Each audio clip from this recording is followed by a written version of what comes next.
Assalamualaikum warahmatullahi wabarakatuh.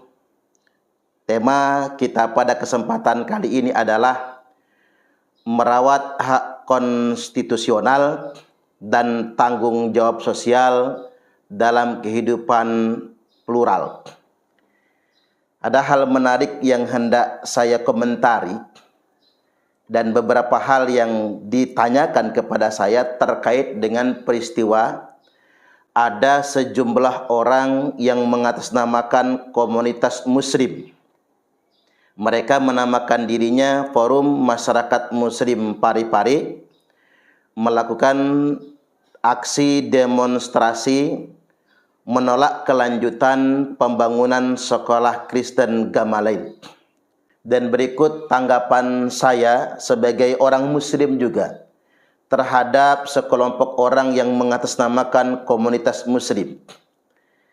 Kita semua mesti berpikir bahwasanya mendirikan sekolah berbasis agama itu merupakan hak warga negara dan hak semua umat beragama di Indonesia.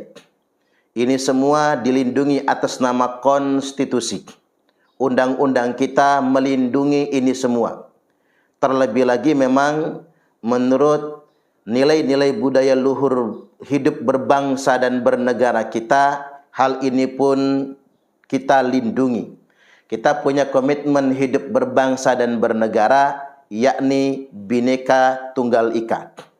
Tidak boleh kemudian ada satupun agama yang merasa terdiskriminasi di Indonesia ini. Dan tidak boleh juga ada kelompok beragama yang kemudian dengan arogansinya merasa paling punya eksistensi, sehingganya dia atas nama agamanya menolak eksistensi agama yang berbeda dengan dia. Ini tidak boleh dibenarkan. Baik, ada beberapa pertanyaan yang diajukan kepada saya. Pertama, mendirikan lembaga pendidikan berbasis agama dan agama manapun maksudnya yang diakui di Indonesia merupakan kebebasan yang dijamin oleh konstitusi. Lalu apa pendapat Anda jika ada kelompok masyarakat yang menolak pendirian sekolah hanya karena kurikulum sekolah tersebut didasarkan agama minoritas di Indonesia? Ini sama sekali tidak bisa dibenarkan. Ideologi negara kita adalah Pancasila. Sila pertama yakni ketuhanan yang Maha Esa. Ini berarti memang semua warga negara Indonesia, segenap bangsa Indonesia punya kebebasan dalam beragama. Termasuk juga bebas memilih agama yang harus dia imani, bebas mengamalkan agama yang dia imani, dan bebas juga merawat nilai-nilai agama. Termasuk di dalamnya mendirikan sekolah-sekolah berbasis agama. Orang muslim bebas mendirikan pesantren. Bahkan jumlah pesantren di Indonesia ini terbanyak sedunia internasional. Dengan jumlah pesantren mencapai 30.000 lebih pondok pesantren. Begitupun umat beragama Kristiani. Mereka juga bebas mestinya mendirikan sekolah berbasis Kristen. Umat Katolik mendirikan sekolah berbasis Katolik. Begitupun umat beragama yang lain mendirikan sekolah berbasis Hindu, Buddha, dan lain sebagainya. Ini bentuk dari implementasi dari sila pertama ketuhanan yang Maha Esa, di mana kita semua mesti menghormati nilai-nilai keberagamaan dari masing-masing agama yang ada di Indonesia. Jadi sekali lagi saya ingin tegaskan sikap penolakan tersebut sama sekali tidak bisa dibenarkan. Pertanyaan yang berikutnya, bagaimana masyarakat luas dapat berkontribusi dalam memperkuat pluralitas beragama pada sektor formal seperti lembaga pendidikan, instansi pemerintah, dan swasta? Yang jelas begini, masyarakat luas dapat berkontribusi dalam membangun pluralitas, kesadaran akan pluralitas keberagamaan, bahwasanya kita ini tidak ada agama tunggal, kita berbeda-beda satu sama lainnya. Kesadaran ini harus dimulai dari masyarakat. Dengan cara apa? Yang pertama, kita harus membangun interaksi dan komunikasi. Karena ketika kita berinteraksi dan berkomunikasi, kita betul-betul menyadari bahwasanya perbedaan yang ada di antara kita adalah sebuah keniscayaan. Orang tidak mungkin dipaksa untuk seragam. Terlebih lagi kemudian, kita semua harus mereduksi segala paham yang mengajarkan bahwasanya eksistensi agama lain itu merupakan ancaman. Ini masih ada di tengah-tengah masyarakat kita ini. Saya tidak menyebut satu agama, bahkan semua agama, ketika dia menjadi kelompok agama mayoritas dengan populasi yang lebih banyak atau dengan populasi yang lebih dominan, dia menganggap eksistensi kelompok beragama yang mungkin menurut dia itu lebih kecil populasinya sebagai ancaman bagi mayoritas. Ini terjadi sebetulnya. Selama kita masih berpikir sedemikian rupa, maka niscaya kita bisa menghadirkan keberagaman yang ada di tengah-tengah kita semua. Oleh karena itu memang segala potensi paham-paham yang sifatnya ekstrim, pemahaman yang sifatnya eksklusif, menjadikan agama yang berbeda dengan dia sebagai musuh, itu harus kita antisipasi. Karena mau tidak mau sebetulnya, kalau kita merujuk kepada ajaran Islam misalnya, tidak ada satupun Islam mengajarkan kepada kita bahwasanya agama lain itu adalah sebuah ancaman. Justru di dalam Islam kita diajarkan la ikraha fiddin. Justru tidak ada paksaan dalam beragama. Agama adalah ranah kebebasan. Agama adalah ranah kesadaran. Cuman ada racun-racun ideologi yang memang penyakit-penyakit ideologi yang membuat kita berbenturan satu sama lain, yang kemudian mengajarkan paham-paham kebencian kepada masyarakat, yang dia merasa terganggu dengan eksistensi agama lain. Ini tetap ada dan kita semua harus mengantisipasi.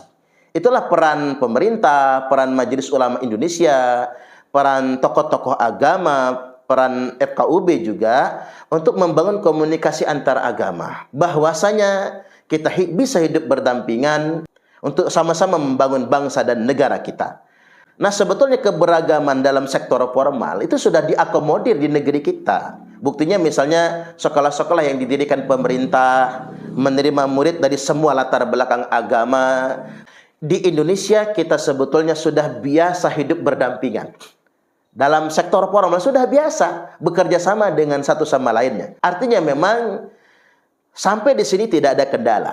Kecuali kemudian ada sekelompok orang yang memang membangun indoktrinasi, di mana dalam doktrin itu disampaikan agama lain merupakan ancaman dan merasa terganggu dengan eksistensi agama lain.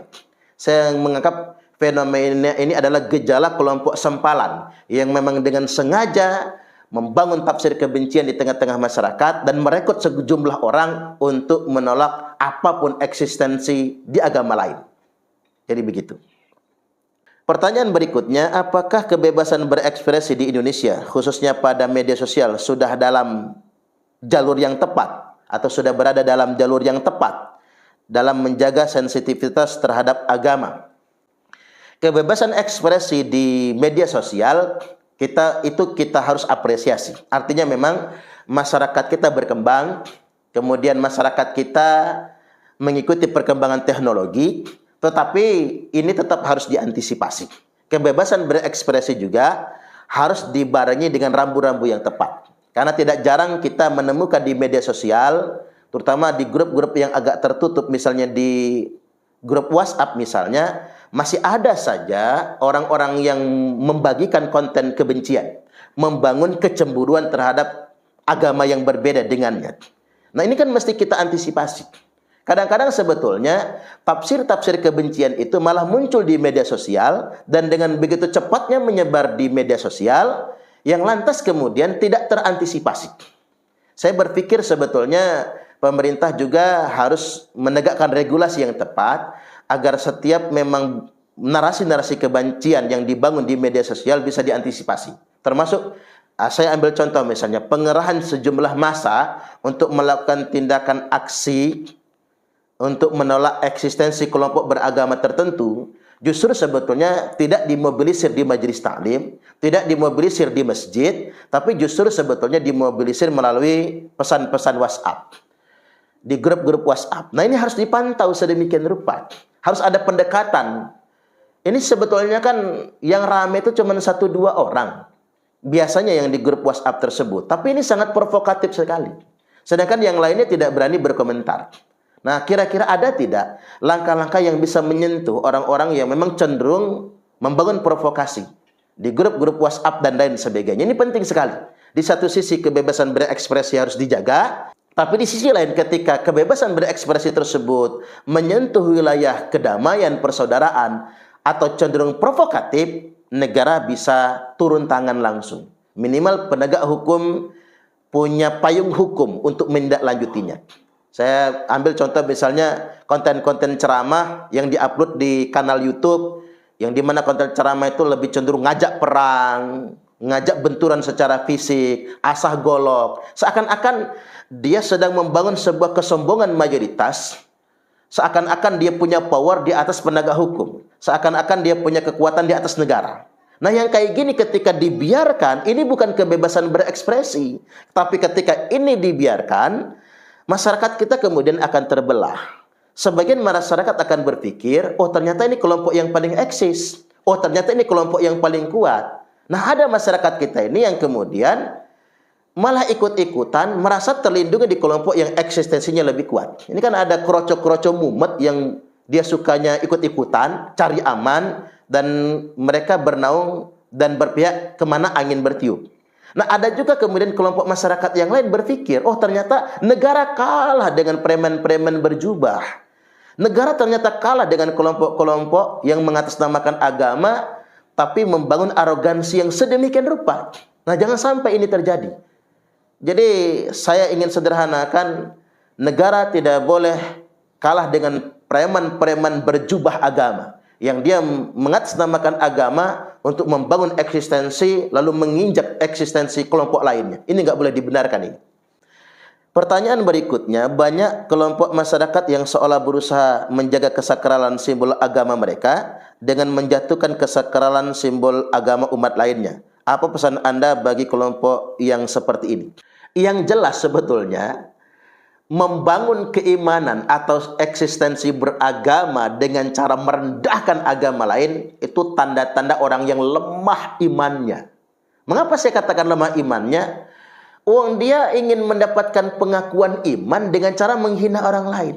Itu sudah jelas, imannya sangat lemah sekali. Kalau kita mengutip pernyataan Gus Dur, orang yang masih terganggu dengan eksistensi agama lain, maka sebetulnya dia imannya sangat lemah sekali.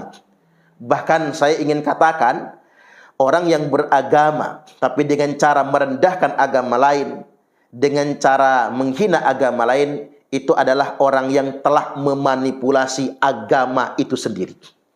Apalagi kemudian seandainya ada, dalam tanda kutip, sekelompok orang, dia mengatasnamakan dirinya muslim, tapi justru menghina agama non-muslim, non-Islam, atau kemudian malah mempersekusi kelompok beragama non-Islam misalnya, dia sama saja sudah merendahkan Islam itu sendiri. Karena jelas sekali di dalam Al-Quran disebutkan, wala tasubbul ladzina yad'una min dunillah. Sama sekali nggak boleh kita itu menghina Tuhan-Tuhan mereka, Tuhan-Tuhan agama lain. Menghina agama lain nggak boleh, menghina ajarannya nggak boleh, menghina Tuhannya nggak boleh, menghina ibadahnya juga nggak boleh. Apatah lagi mengganggu eksistensinya. Apatah lagi demo. Orang mau bikin rumah ibadah di demo. Orang mau bikin sekolah kemudian di demo. Itu menurut saya dia sudah menghina ajaran Islam itu sendiri. Ketika dia mengatasnamakan komunitas muslim, dia mengatasnamakan umat Islam, lalu kemudian mendemo, mengganggu eksistensi agama lain, dia sudah merendahkan Islam itu sendiri.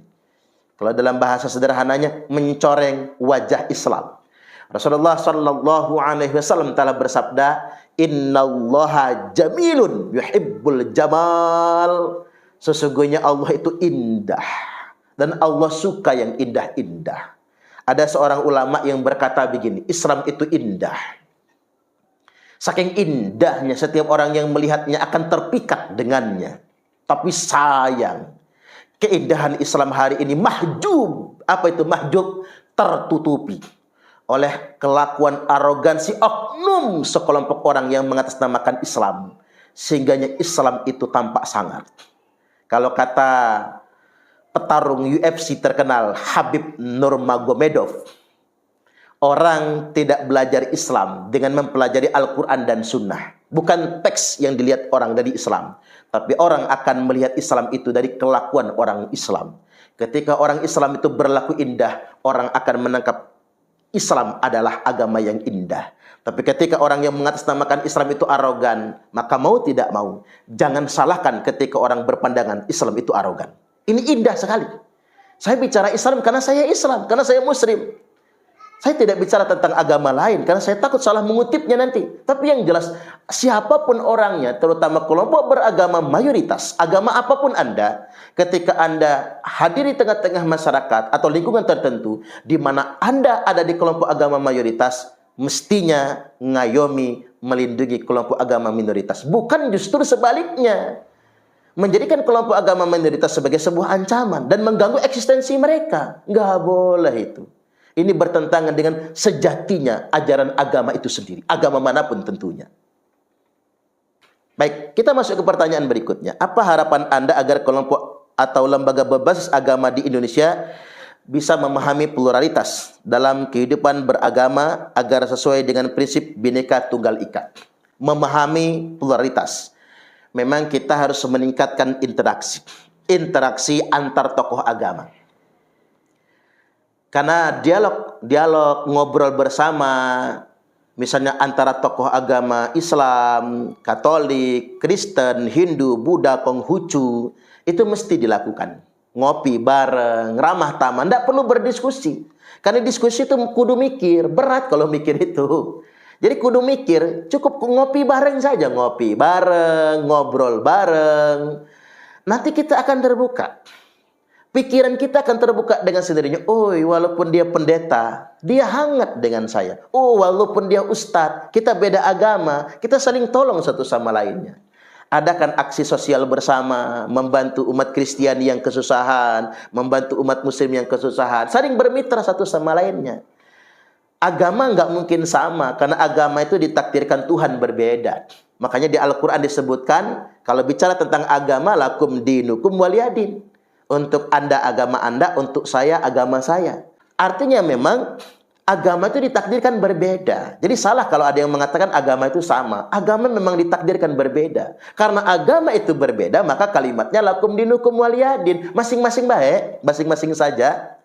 Kemudian yang berikutnya juga, lana a'maluna walakum a'malukum. Untuk kami agama kami, untuk Anda agama Anda. Untuk kami amal kami, untuk Anda amal Anda. Tapi ketika Al-Quran bicara Tuhan, wa ilahuna wa ilahukum wahid, Tuhan kami dan Tuhan Anda semua satu. Jadi ini yang harus kita pahami. Agama memang ditakdirkan berbeda, tapi siapa yang menakdirkan berbeda? Ya Tuhan juga. Ini luar biasa ketika kita coba saling memahami. Tapi yang jelas, ini saya kasih tahu kata kuncinya dari dialog ini. Dari wawancara ini ada satu kata kunci.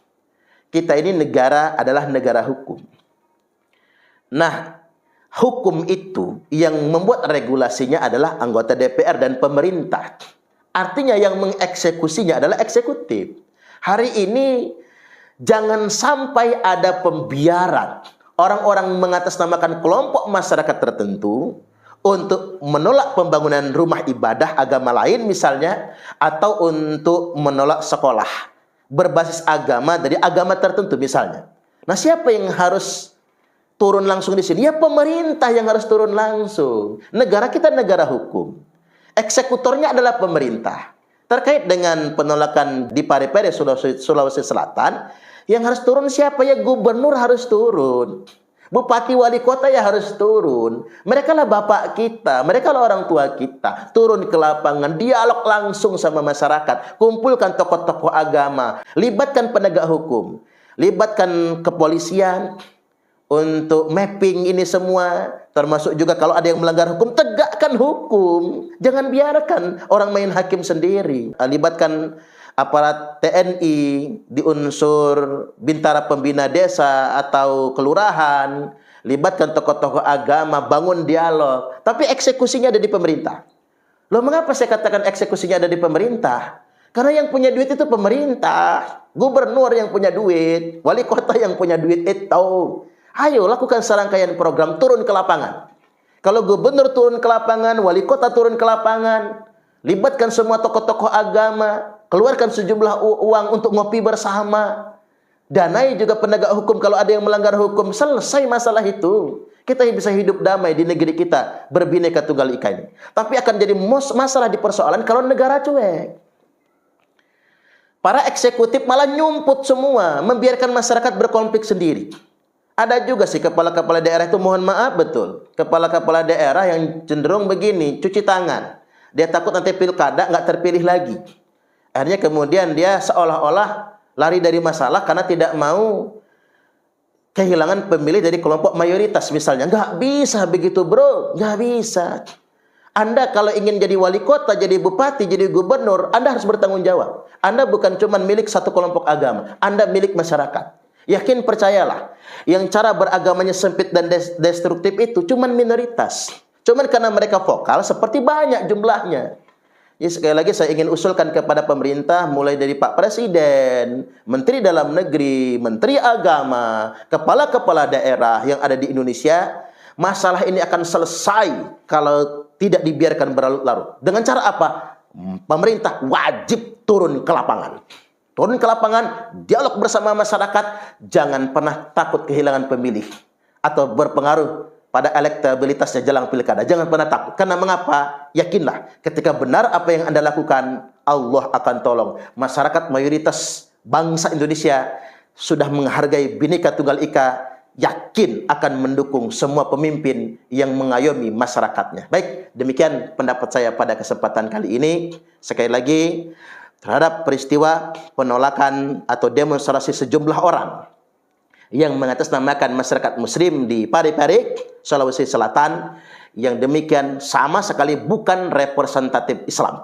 Mereka hanya mengatasnamakan umat Islam saja. Terlebih lagi, ajaran Islam yang sesungguhnya adalah merangkul, mengayomi. Ketika Islam menjadi agama mayoritas, justru mesti memberikan rasa aman terhadap eksistensi kelompok beragama minoritas. Contohlah Nabi kita ketika umat Kristiani Bani Najran datang ke Madinah bersama keuskupan, bersama pastor mereka, dan berkunjung kepada Nabi, lalu minta izin untuk melakukan kebaktian di Masjid Nabawi, dan diizinkan oleh Nabi Sallallahu Alaihi Wasallam. Itulah ajaran Islam yang sesungguhnya. Jadi kalau ada yang membangun arogansi mengatasnamakan Islam, dia sudah mencederai dan merusak citra Islam itu sendiri. Wallahul muwaffiq ila aqwamit thoriq.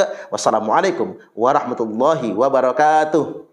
Kami adalah Laskar Sabilillah, pecinta Wali Songo dan para anbiya, pewaris peradaban Islam di Nusantara, hingga berkibar bangsa Indonesia.